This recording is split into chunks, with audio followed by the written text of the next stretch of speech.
Welcome to the Nerds Domain podcast, where we explore the geeky side of life. This week, we're going to have a special episode exploring a topic.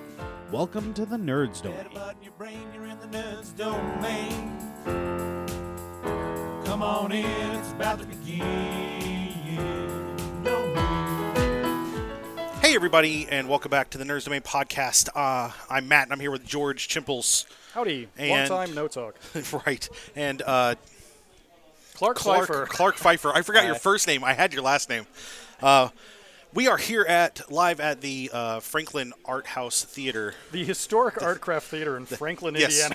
Yeah. No, actually, it's a fantastic theater. We've talked to Dave some time back while we were at Indie PopCon about the theater. We're here tonight because we're watching The Thing, which we are ticket sponsors for. We want to talk about it real quick before we got into the theater and to see it. George, when was the last time you saw The Thing? It's been a couple years. It's been a while. And I've never seen it on the big screen. We've got it tonight in 35 millimeter. We got them in the blue cans, which usually mean that it's a good print. In the blue cans, means. yeah. Supposedly, usually they come in like beat up silver cans, but we got blue cans, and supposedly those are like the better reels. Sure. I don't know sure. who decides that, but Hey, whatever. how it works. What about you, Clark? When was the last time you saw The Thing? This I watched a couple months ago just to gross out a friend of mine who is not into horror at all, if Yeah. you know Mary. Oh, yeah. Yeah. This is Clark's a longtime volunteer at the Artcraft. Mary's also another longtime volunteer, and we've just started showing horror movies for the past couple of years with, I think, good results. Alien was pretty great. Had Yeah. a pretty decent turnout. Yeah, I was here for that one. I've seen Halloween here. That was weird with Halloween. People were laughing Yeah. in the theater, like, Yeah. throughout the entire theater, and that's made me think this Halloween has not held up as well as, say, an Alien or Rosemary's Baby. I'd seen Halloween after I'd seen a lot of other horror movies, and so I saw Halloween, I think, within like the past decade. And to me, I think it's held up well, where I think the cinematography is really good, and it's one of those movies where when you see it, I think you can see why it's been ripped off so many times, and also, to bring it back to The Thing, why John Carpenter's a real master of Right. what he's doing. Right. But there's some just weird, funny stuff in there, for sure. Yeah, there's unintentional funny stuff. But there's also, like, the ghost thing is just straight up funny and intended to be funny. I legit hate horror movies. This is Yeah. actually one of the few horror movies that I enjoy. There's some theming behind it that's very Lovecraftian, Yes. but the story itself just is more suspense than like gross out horror, and that's the kind of horror I like. Although it does have some really intense gross outs. It does, but I feel like it's different. It's Yeah. different than what we've seen in a lot of other stuff. I think it's because John Carpenter is a really smart guy who like actually uses like really pulpy tropes and really pulpy plots to develop some really interesting ideas, and also like really good atmosphere. Like a lot of his Yeah. movies are like weird creeping dread and paranoia. Well, and the setting for this movie is very solid. I mean, it's been ripped off by a lot of other things that have come since then, including X-Files does a whole episode season 1 that is essentially this movie. Yeah. So we're recording before we watch it for the first time in a while for, well, anybody but Clark, who likes to terrorize his friends, which is perfectly fine. I wouldn't be friends with George if I didn't enjoy being terrorized. It's my hobby. Yeah. So, impressions of the movie overall as of now. Where do you guys sit? It's a pretty good movie. You enjoy it? I think it's one Still of the great, greats. yeah. One of the greats. Okay. The first time I saw it, I was really blown away. I rank this just below Alien, but Alien is a movie that I will freak out about and just love and Sure. talk about on Okay. end for hours. I think also you've got one of the things that's great. It's one of those movies where the screenwriting is great, the cinematography is great, but you've got John Carpenter, who's one of the masters of horror, period. Right. You've got Ennio Morricone, one of the greatest film scores of all time. You've got Kurt Russell, who's always fun to watch. Keith David, Wilford Brimley, the Quaker Oats guy, totally great. It's a tremendous cast. So I'm going to it's- say something everything. controversial here, which is I am not a big fan of Morricone's score in the midst of like a Carpenter movie.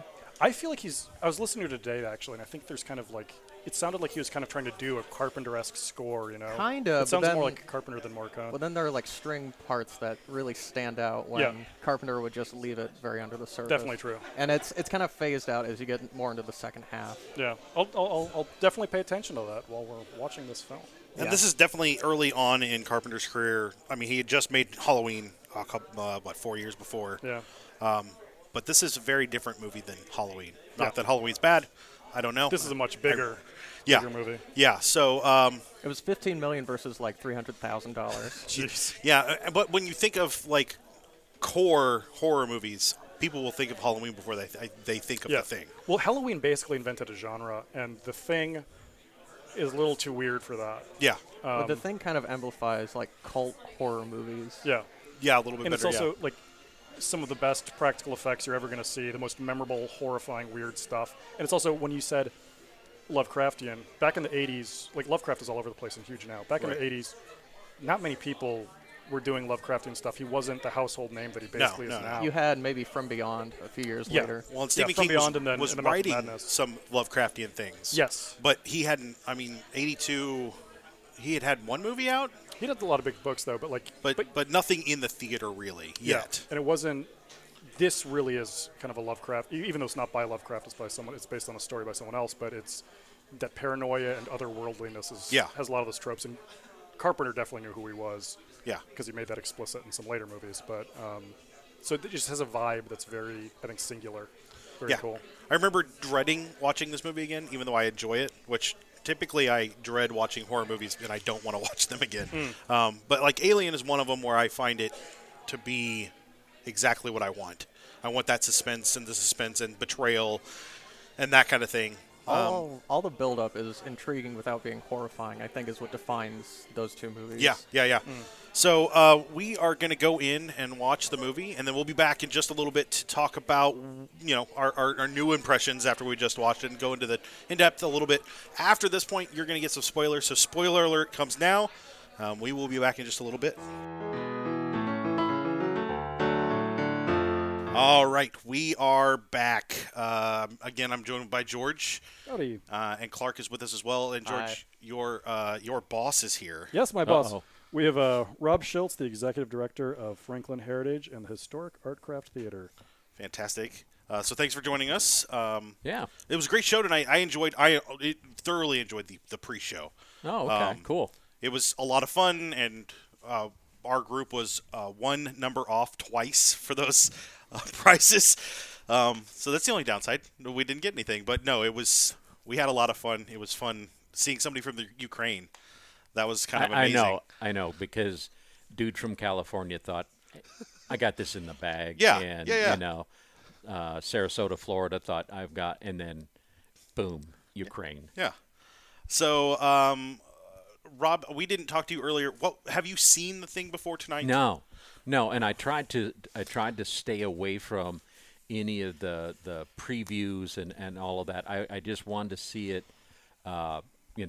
just for the first time. Like it just came out in the movie theater and I just saw it. Oh, excellent.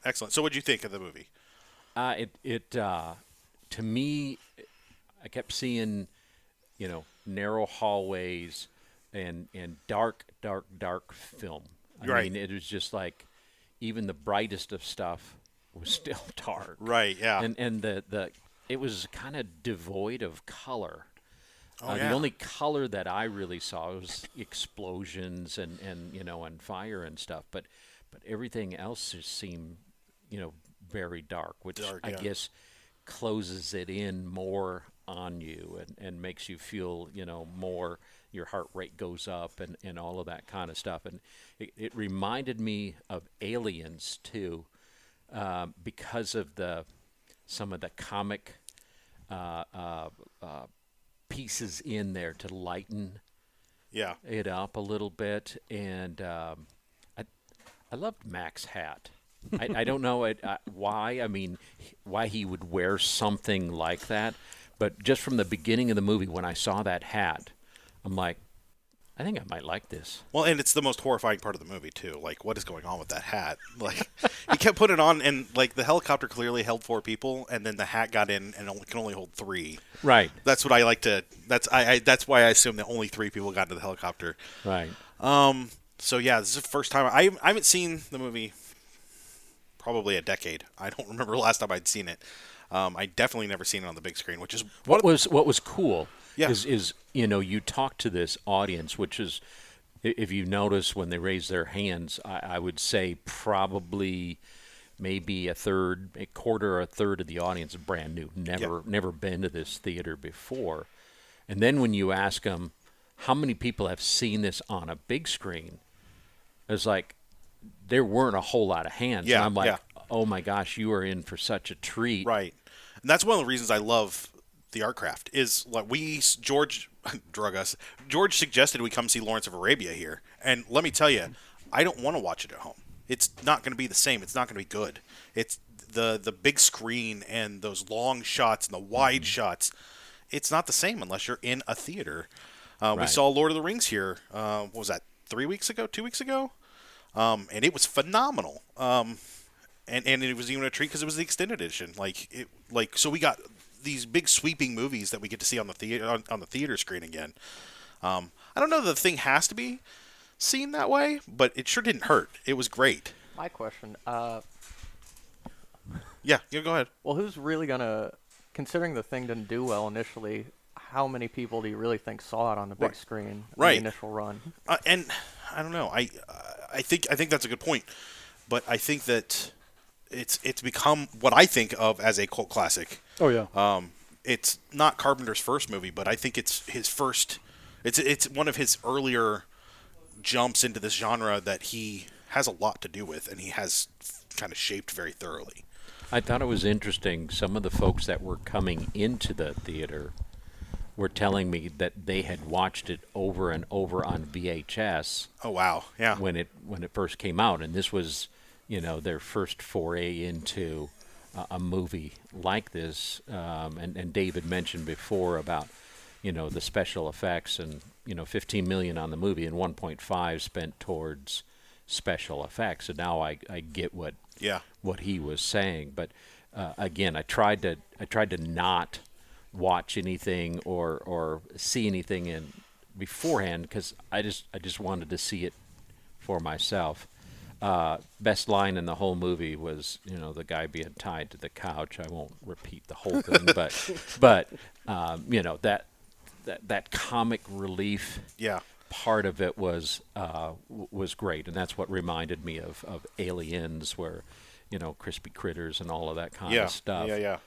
But I thought it was a really cool movie to be able to see for the first time in the art craft, and some of my now new favorite movies I've seen here first. Okay, yeah. And this is I think this is a great one that we got to see. I forgot Keith David was in it. And One of the best. I thought he was fantastic. He was a lot of fun. Wilford Brimley's all weird without a mustache, so that was a little off-putting. Yeah, that surprised me because I couldn't figure out. I was like, I know this guy, but I couldn't figure out until the credits, and I went, that's who it is. Yeah. Yeah. I want to go back to your thoughts about this being one of the better early Carpenter films, and I see this as one of the chapter blocks, because he came out. Halloween was the first one, and then he did The Fog, and then this came out, and it's like it seems like he kept going on this roller coaster of awesome, pretty good, amazing, pretty good, amazing, pretty good. Yeah. But they all hold up in one way or another. Yeah. And I'm sorry, we're joined by Dave. Dave is also another person in the art craft. Unfortunately, we only have 4 headsets, so we're kind of passing them around right now. But this was unlike. I think I didn't. I said this earlier, but I didn't. Rob and Dave, you guys didn't hear this. I don't care for horror movies, but this one I love. It has a lot of Lovecraftian theming to it, which I like to begin with. But this one is just very suspenseful because you don't know throughout the movie who actually is the bad guy, and too often in modern stuff they're like, here's the bad guy. Right. And it had and forgive me for going to the preview, but in 12 Angry Men, any movie like that where you got people that are just too tired, they're angry, they're irritated, and they keep, they're gnawing at each other. I think that just, amps up the tension, and then nobody trusts anybody, and then they're looking at you're the guy, and it just seemed like as soon as somebody else got picked off, then everybody else was going, where were you?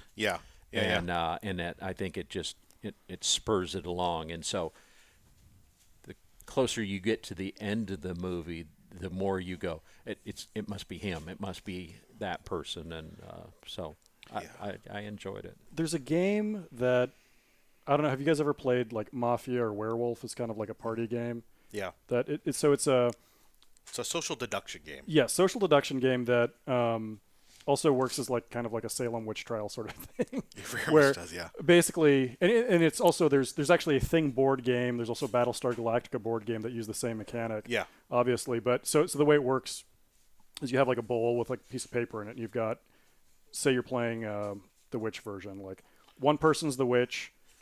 You know, you pick from the bowl at random. One person's the witch. Everyone else is villagers, and then like one person is like the witch hunter or the sheriff or something like that. And you all put your heads down, and the sheriff can go around like one round and kind of point at someone and be like, "Are you the witch or not?" Problem is, nobody knows who the sheriff is. Nobody knows who the witch is. So the sheriff has an idea. Go ahead. The sheriff has an idea of who might be, who is or is not something. But then their job is to convince people. And then everyone just kind of like breaks into groups and kind of accuses. Well, I think you're the witch because you're just a shady person. Oh, I know what your tell is because what you're lying, and it gets people just kind of like yelling at you. It's a really kind of can be an interesting dynamic to play. Yeah. But that's what this is. The movie is basically that. Yeah. And one of the fun things that in a lot of horror movies, there's like a certain kind of tropes that like you see in most horror movies for obvious reasons, like isolation. Mm-hmm. So you're in the middle of the woods or in a farmhouse or in an Arctic substation or whatever. And then I think really good horror movies, the scariest thing is not actually the villain or the bad thing, it's the people. And so you think about it like a lot of zombie movies, you'd actually be fine against the zombies if people could cooperate. But in like the classic Romero ones, the people cannot cooperate, and the people dissolve into paranoia and fear and mistrust, and that's what collapses everything. And in this one, they really, like Rob said, everyone's tired, they're cold, they're hungry. There's a repeated thing that they do in the film where they keep fading to black rather than cutting, and it makes it just feel like time has passed. You're never sure how long has gone on. And the crew's like, I've been awake for like 2 days. And there's no real transition Yeah. in the movie. It just, this scene has ended. Yeah. Here's the next scene, and you're left with this halting sense of the movie, which I think is great. I think Carpenter edited this very well and brought it to what he wanted, but it's just so halting to see all those scenes end in that way. I liked it, which made it even more fun when I couldn't remember where the movie ended, but there was a small problem with the film, and it just went to white, and I was like, "Oh my, is that really the ending?" And then it actually ended like that, and I was like, "Oh, that's the ending. Here comes the words 'the thing," and like, it was just very. It's disconcerting, which is what it's supposed to be. Well, and I'm not a slasher movie fan or any of that. Mine interests lie more with Alfred Hitchcock and Psycho and Night of the Hunter. More of the, it's dark, it's brooding, it's the soundtrack plays in. You've got the shadow play, you've got all of that kind of stuff, and then your mind is working on it. And so I didn't know how I was going to react to this, but it was well done. Yeah. So it's funny you mentioned you didn't know when the movie was actually going to end, and it turned to white. The beauty of having a theater that shows in 35 millimeter is you do sometimes see small error. Yeah. And that actually wasn't an error. The projection changeover actually broke. Oh. So he fixed it on the fly, and we'll be ready for tomorrow's show, no problem. Wow, because that was really quick too. Like that was what, less than 15 seconds? Like he threw it together. No more than that. No more than that. Yeah. I mean, I was impressed. I was like, oh, sometimes these older films, like it's just going to happen. They're not built to stand the test of time, and that's fine. And then it came back almost immediately. We had that happen many years ago with the Ten Commandments, and on the fourth showing of the Ten Commandments, it's a long movie. I was sitting back with my head against the projectionist wall there, and I actually had fallen asleep between the 9th and the 10th commandment, and the film broke. Yeah.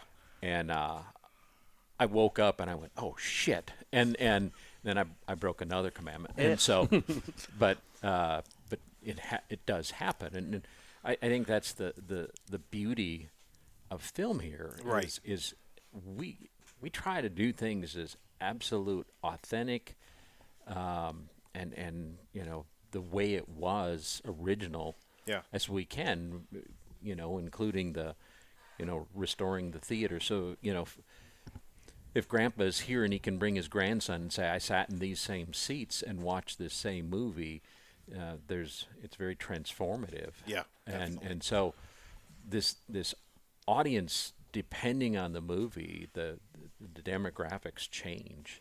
And tonight was, I would say it skewed largely 85% men from ages 21 to about 32. That sounds about right.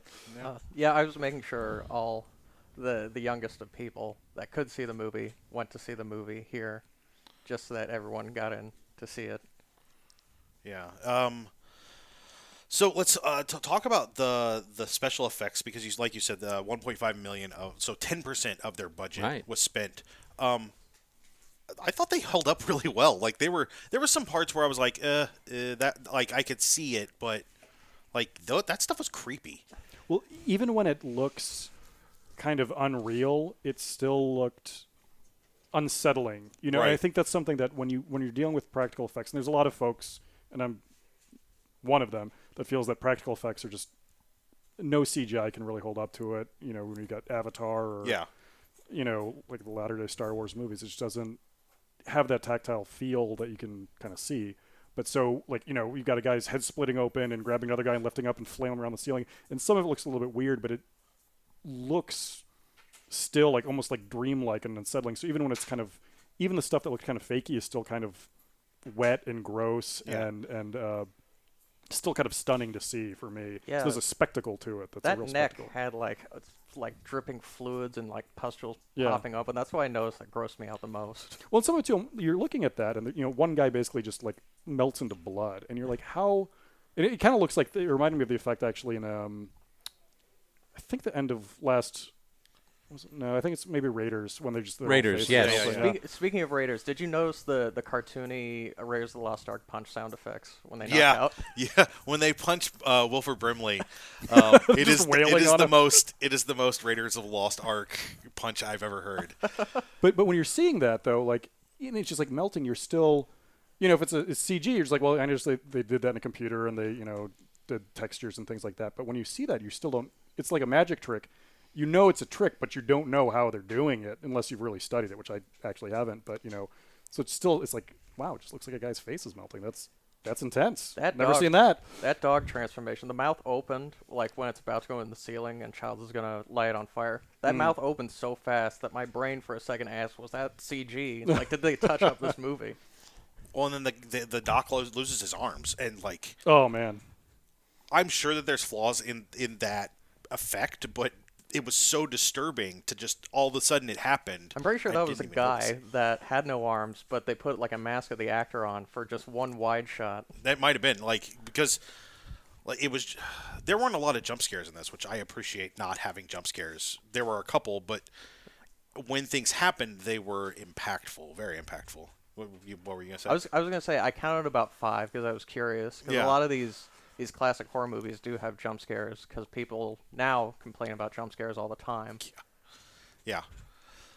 So I'm like CG or the practical effects were really solid. The theming for the place, for the location, you said was a lot of dark, a lot of long dark. hallways. I mean, and when you're in Antarctica and this, I mean, it's desolate to begin with. Okay, so here's your camp and all of that kind of stuff.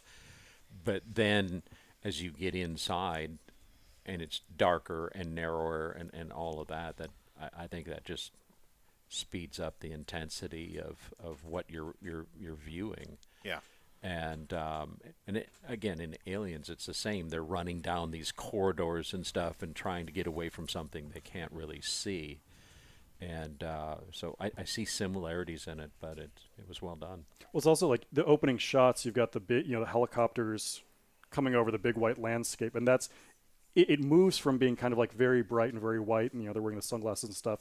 And then as you get further and further along, more and more stuff is happening at night. More and more stuff is happening in the dark, and at the end, it's just these like guttering embers of just the destroyed camp with these two guys who are about to die, in just a matter of hours, if one of them is, Yeah, or freeze until the rescue team gets here and then. Right. But this is actually part of a trilogy that I think John Carpenter, it's a spiritual trilogy, not into it, but it's like his End of the World trilogy. And so this was the first one. Then there's there's Prince of Darkness, and then In the Mouth of Madness. And they all have kind of like different kind of weird apocalyptic themes. And so his intention, I think, was kind of like, one of them's a thing. Yeah. One of them will be found, and that's curtains for everybody. But it is it's a bleak ending. And, think about Halloween, like, Laurie Strode makes it at the end, and, she does the stuff. And this one is just like, no, there's no defense against this.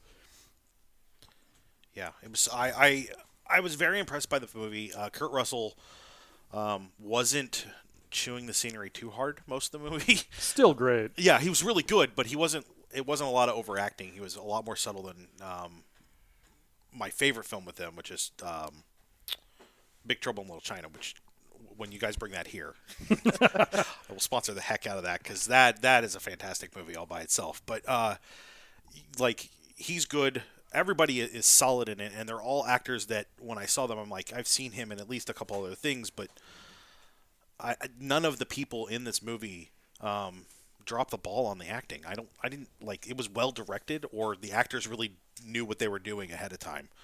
I was very impressed by that as well. Any final thoughts from you guys on the movie? Anything you guys want to touch on that we didn't? No, Dave's got a thing. There we go. Yeah, one thing we've kind of just glazed over the soundtrack for this.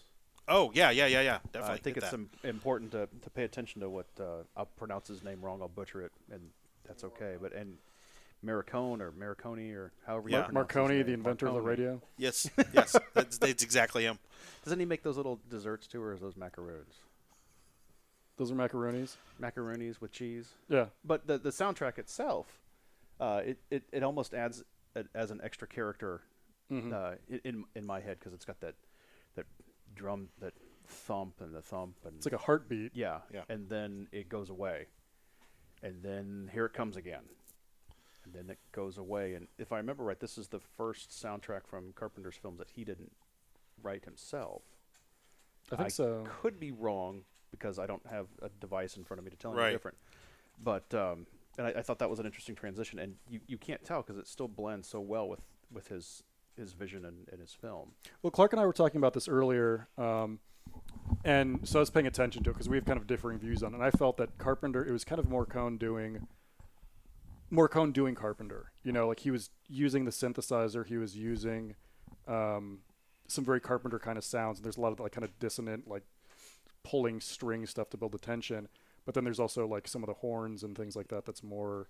It's mostly the Norwegian-based stuff that sticks out to me as not Carpenter in a Carpenter movie, which is my fundamental problem with parts of the score. I was digging it. I thought it worked really effectively. And it's also, I really appreciate sometimes, because sometimes it's interesting when you're watching like old movies from the 30s where there's like almost no score, or there isn't a score at all, that it kind of becomes jarring. And in this one, it was interesting because there's some really interesting scoring at the beginning, but like during the like big prime monster movements, there's like no score whatsoever. And they just let the action speak for itself, which I thought was interesting, because some other directors would want to sting that with, something, some big shriek of something. And they didn't seem to do that, as I recall. But it kind of like, there's a lot at the beginning, and then in the middle, it kind of like, you don't get as much music. It's just stuff. And then at the end, it kind of comes back. You've got that kind of like building synth and that heartbeat, and it's... Yeah. I found it very effective. It is the best type of horror that relies mostly on silence. Mm-hmm. Yeah. There's one sound cue that reminded me a little bit of Jaws. There's like a little bit of DNA in there, like when they're doing the autopsy, maybe. But though some of those jump scare moments do have like the little synthesizer sting. Yeah. But the big one, the one that I always think about, is the hands on the chest thing. I think that one was music free. But I might have missed it because I was like super absorbed into that. Yeah, like someone goes past the hallway, they have a little little noise. Ennio also did one of my favorite soundtracks, and that was for The Mission. If you ever saw that one, and there's some similarities in it. I mean, just briefly, but he does such a great job with all of his composing, and so I thought that was a neat touch that this was also part of that movie. Yeah. Well, and he's still working too because he just did The Hateful Eight. Well, that's a lot of unused. Some of it's actually unused score from The Thing that goes into I think The he's Hateful Eight. he's in his 90s at this point, right? Yeah. So he probably makes Probably. bank on royalties. Yeah. Yeah. I mean, he's fantastic. I mean, I've never seen The Mission, but I've heard the soundtrack, and that's good. I mean, his stuff you can just listen to. Yeah, that's an amazing film. It's about as uplifting as this movie is. Pushing a ginormous rock up a hill only to have it roll back on you. And Oh, right on. if you get a chance to watch it, definitely do. But that soundtrack is just killer in that. It has a heck of a cast. Yeah. Jeez. Yes. Wow. Like Robert De Niro, Jeremy Irons. Yes. What I just saw. And De Liam Niro Neeson. is I mean, he's that guy pushing this big, to purge his sins and all of this kind of stuff. And it's a tremendous role for him and Jeremy Irons. But we're talking about The Thing. Yeah. No, that if we didn't get off topic, we. I know. I have do much that to a talk lot. about. No. So yeah, I think this is something that I would suggest if our listeners see it playing somewhere on a big screen, it's worthwhile. But I also think this is something you can watch in the dark at home on a decent sized TV, and it's going to give you a similar feel. It's never quite the same. I'm always of the thought that, except for rom-coms, you need to be in the theater for it. Yeah, theater So, first. I will say the first time I saw it was on a small screen in a college dorm room, but the advantage we had was that the blizzard was going outside, and that really made you feel cold and freaked Yeah, out. And then yeah, you go yeah. out afterwards, and it's all that bright white, and you're like, I really like dogs, but I don't know if I want to see one today. yeah. That poor dog. Like all those dogs. I want to say that dog, the dog actor at the beginning is some of the best dog acting I've seen in my life. It was so creepy. Yeah. It's just absolutely hitting all the marks. That was a great dog actor. That So dog kudos to that dog. was well trained or very intelligent or both. A very charismatic dog. Yeah. Husky's a smart breed, or Malamute, or whatever it was. Yeah. So, It just was The Thing. yeah. It's an alien life form. Come to try out Hollywood. Well, that's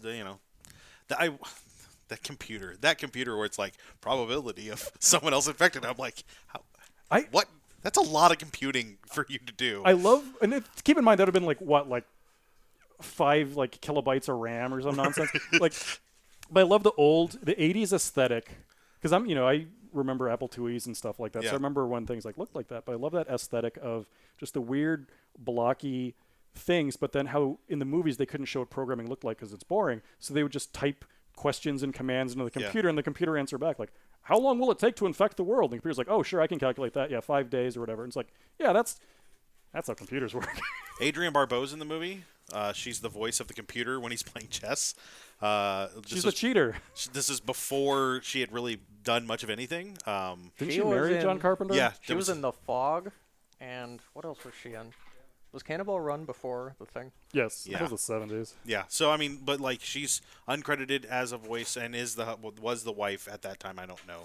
I don't follow a lot of celebrity marriages, but they were married at the time. So all in all, this movie's really good. I would give it out of 5, I give it a solid 4.5. What do you think, George? 2 severed arms up Two into the severed- ceiling. Nice. Clark. I got there. Took a second. What about you? This is one of the rare movies where, for being 99% flawless, I give it a 5. Okay, right on. Rob, how about you? First watch. First watch. So I'm not gonna go over the top on that. So I'll leave it at a 4, and then if I watch more of it tomorrow night, then I can Sure. see what I missed, because some of it, it just Yeah, it's very quick. Yeah. Like a severed head skittering across the floor. yeah, spider legs. that was off-putting. Amazing. Right? And I'm sitting there going, does anybody see that? And then it grew the 2 eye stalks. It's underneath the desk. Hello. It just keeps going. More stuff is coming out of it, and just more stuff. And it's tremendous. What a I spectacle. think John Carpenter has an intense fear of spiders. Was that one of the weird? Well, laugh he moments? should. Why not? Yeah, that was an awkward, tension-breaking laugh. Yeah, Yeah. because it's so outlandish. Well, and that was one of the few times that the practical effect did not work. It was very halted, and it was very clear that was an effect and not just, wow, how did they do this movie magic? The lighting was more clear in Right. that space. Yeah. Yeah, I thought that was interesting because they did like when it. There's the one part where the lights are just red and you can see the whole thing, and then when they have the legs popping out, it's like all in shadow. Yeah. So it was a deliberate choice, but it's an interesting one. But yeah, I just love it. Just keeps getting weirder and weirder. Yeah. Oh, the head's walking around now. Here we go. Good The end. night. All right. Well, that'll do it for this week for the Nerds Made podcast. You guys can always check out the rest of our links on our website at nerdsdom.com. And that will do us tonight on the Nerds Domain podcast. Remember, you can email us at nerdsdomain@gmail.com or find us on Facebook and Twitter at facebook.com/nerdsdomain and twitter.com/nerdsdomain. You can also check out our site at nerdsdom.com. Be sure to sign up for the newsletter while you're there. You can head over to iTunes and give us a 5-star rating. We want to thank Josh Shop for the music. And don't forget to support us at patreon.com/nerdsdomain or check out our t-shirts over at tpublic.com/users/nerdsdomain. Have a great night.